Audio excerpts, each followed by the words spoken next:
Hello everyone. आज हम लोग बातें करेंगे डिसिप्लिन की, पंक्चुअलिटी की और रेगुलरिटी की, यानी कि कुल मिलाकर कंसिस्टेंसी की। अच्छा, आप बताएं कि आपको कैसे लोग पसंद हैं? मंदिर का रोज खुलना और रोज सुबह कीर्तन भजन होना, गुरुद्वारे का रोज खुलना, आपके घर से बच्चे का एवरीडे स्कूल जाना, या आपके हस्बैंड एवरीडे ऑफिस जा रहे हों, अगर अपनी दुकान है तो एवरीडे अपनी दुकान खोल रहे हों, आपके घर पे जो मेड आ रही है वो बड़ी पंक्चुअल और रेगुलर हो, जब आपने अपनी बालकनी की तरफ से झांका और सामने के पार्क में अगर आपको रोज एक अंकल चक्कर लगाते हुए दिखाई दें, या कोई लड़की या लड़का एवरीडे अपने पार्क में सर्कल करता हुआ दिखाई दे, आपको कैसा लगता है? अच्छा लगता है ना? तो इसका मतलब तो ये साफ है कि आपको वो सारे लोग अच्छे लगते हैं जो कि रेगुलर हैं, यानी कंसिस्टेंट हैं। और अगर वो कंसिस्टेंट हैं तो कहीं ना कहीं आपको वो कुछ अच्छा रिजल्ट भी ज़रूर दे रहे होंगे। यानी अगर बच्चे रेगुलर स्कूल जाते हैं तो मार्क्स अच्छे मिल रहे होंगे। आपके हस्बैंड अगर रेगुलर ऑफिस जा रहे हैं तो उनको भी प्रमोशन, इंक्रीमेंट, इंसेंटिव्स ज़रूर मिल रहे होंगे। अगर आपके हस्बैंड का अपना बिजनेस है और वो बहुत अच्छी तरीके से उसको कंसिस्टेंटली कर रहे होंगे तो वहाँ पर आपको रिजल्ट मिल रहा होगा। यानी आपको सारे वो लोग अच्छे लगते हैं जो कि कंसिस्टेंट हैं। जब आपको दूसरों में कंसिस्टेंसी पसंद है तो फिर आप अपने बारे में कंसिस्टेंट क्यों नहीं होते? मूड्स के स्विंग्स क्यों होते हैं? आपके मूड्स कंसिस्टेंट क्यों नहीं होते? भावनाएं ऊपर नीचे क्यों होती हैं? वहां पर आप कंसिस्टेंट क्यों नहीं होते? आपका विश्वास कंसिस्टेंट क्यों नहीं होता?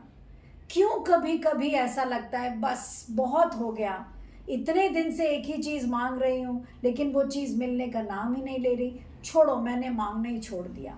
और फिर आप अपने आप में चेंजेस करने लग जाते हैं। कभी रूड होने लग जाते हैं, कभी श्रूड होने लग जाते हैं, कभी उस चीज़ के बारे में सोचना छोड़ देते हैं कि हमने तो इस गली जाना ही नहीं है। इसका मतलब ये है कि आपने कंसिस्टेंसी का चैप्टर तो बहुत अच्छे से पढ़ लिया, मतलब भी बहुत अच्छे से समझ लिया, लेकिन जब उसको खुद पर आजमाने की बात आई तो वहां पर आपने गिव अप कर दिया। कोई भी चीज या कोई भी भावना अगर आप चाहते हैं कि वो फुलफिल हो, पूरी हो, तो आपको कंसिस्टेंसी का डिमार्केशंस नहीं करना होगा। यानी आपने अगर कोई चीज़ की शुरुआत की है और अगर आपको लग रहा है कि वहाँ पर आपको रिजल्ट्स नहीं आ रहे हैं, लेकिन आप उस गोल को पाने के लिए कंसिस्टेंटली विथ फेथ चल रहे हैं, तो वहाँ तक पहुँचने तक आप गोल पाएंगे कि नहीं, कब पाएंगे, शायद ये दोनों चीज़ों का आंसर मेरे पास नहीं है, ना किसी के पास होगा।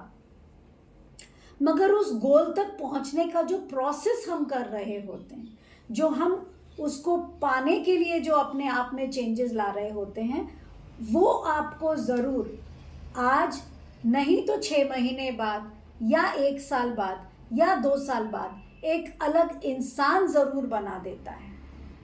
कई बार हम अलग इंसान जाने अनजाने सर्कमस्टांसेस की वजह से खुद ही बन जाते हैं।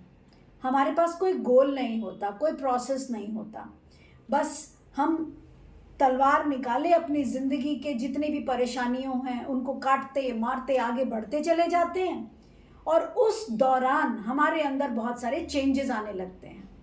हम खुद ही सोचने लगते हैं कि नहीं, हमें ज़्यादा दोस्त नहीं चाहिए, हम अकेले ही काफ़ी हैं। हमारे अंदर ये भी चेंजेस आने लगते हैं, क्या करना है हर संडे बाहर घूमकर, घर पर बैठकर तो कोई अच्छी मूवी देख लूँगी। कई बार हमारे अंदर ये भी चेंजेस आने लगता है, शादी करके क्या करना है, देख तो लिया इतने लोगों की शादियाँ, कहाँ अच्छे से निभा पाते हैं या निभ पाती है, मैं ऐसे ही ठीक हूँ। करते करते हम अपने माइंड की साइकोलॉजी को खुद ही कैलकुलेट करते हैं और खुद ही बदल लेते हैं। दरअसल वो इसलिए बदलते हैं क्योंकि हम गिव अप कर देते हैं, हम इन्वेस्ट नहीं करते। अच्छा चलिए, जब वर्ड इन्वेस्टमेंट की आई है, शायद आप में से कई लोगों ने कोई फ्लैट बुक किया होगा और उस फ्लैट के बुकिंग अमाउंट में शायद 50,000 रुपये दिए होंगे, मगर वो फ्लैट आपको 6 साल बाद या 2 साल बाद मिलना होगा, क्योंकि वो तो अभी सिर्फ नींव खुदी है। मगर उस 50,000 के पीछे आप उसको इतने जद्दोजहद से पाने की कोशिश करेंगे कि आप EMIs भरेंगे, लोन्स के लिए ITR भरेंगे, सारे डॉक्यूमेंटेशंस करेंगे। वो अगर इन्वेस्टमेंट आपके घर से 40-50 किलोमीटर दूर है तो आप रोज़ तो नहीं, महीने में एक बार ज़रूर चक्कर लगाने जाएंगे कि डेवलपमेंट क्या हो रही है, या अपनी उसकी गतिविधियों को जानने के लिए पूरे सजग रहेंगे।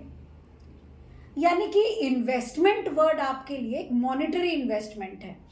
वहाँ उस इन्वेस्टमेंट को देखने के लिए, समझने के लिए आप अपनी पूरा फोकस, पूरी कंसंट्रेशन वहाँ लगा लेते हैं। वो चीज़ जो एक मटीरियलिस्टिक चीज़ें हैं, जो आज है कल नहीं रहेगी। लेकिन आप जो जीते जागते इंसान हैं, जिसके अंदर भावनाएं हैं, इमोशंस हैं, स्पिरिचुअलिटी है, हेल्थ है, फाइनेंस है, और उन सब का समागम आप हैं। अपने ऊपर आप इन्वेस्टमेंट नहीं करते।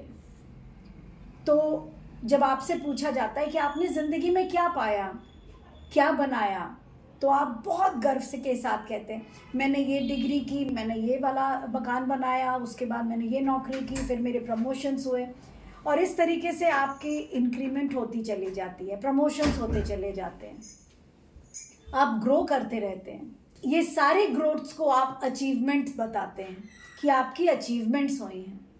लेकिन अगर आपसे बोला जाए कि क्या आपकी अचीवमेंट फ्रीडम है, क्या आपकी अचीवमेंट हैप्पीनेस है, क्या आपकी अचीवमेंट सेल्फ वर्थ है, तो उसका जवाब आपके पास नहीं होता। ये तीनों चीज़ें इंसान को सबसे ज़्यादा मुश्किलों से मिलती हैं। बाहरी दुनिया की चीज़ें तो हम फिर भी कमा लेते हैं, क्योंकि हम अपने लिए नहीं, पड़ोसियों के लिए, रिश्तेदारों के लिए, बच्चों के लिए, पति के लिए, पत्नी के लिए करते हैं। मगर अपने लिए जब करने की बारी आती है, तब हम कहते हैं हमारे पास वक्त नहीं है।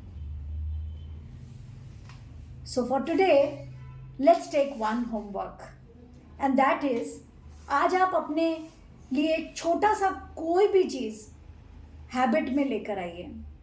इस कंसिस्टेंट हैबिट को हम 1 ईयर प्रोग्राम में लेकर के जाते हैं। रात में सोने से पहले एक छोटी सी डायरी खरीदिए, और एवरीडे सोने से पहले आप 5 ऐसी चीज़ लिखेंगे जिसके लिए आप धन्यवाद देना चाहते हैं उस डिवाइन का। रोज़ अगर 5 चीज़ें आपकी ज़िंदगी में नई नहीं भी हुई तो कोई बात नहीं, आप उनको धन्यवाद देंगे कि आप सांस ले रहे हैं। आप उनको धन्यवाद देंगे कि आपके शरीर के अंदर के ऑर्गन्स सही तरीके से काम कर रहे हैं। आप उनको इस चीज़ का तो धन्यवाद दे ही सकते हैं कि आपके सर के ऊपर छत है। और जब आप लिखने बैठेंगे तो शायद 5 से ज़्यादा चीज़ें आपको याद आएं, मगर कोई बात नहीं, अगर आप इसी चीज़ को एक रूटीन में बना लेते हैं कि आप एवरीडे 5 चीज़ों के लिए अपने जिस भी इष्ट को आप मानते हैं उन्हें धन्यवाद देंगे।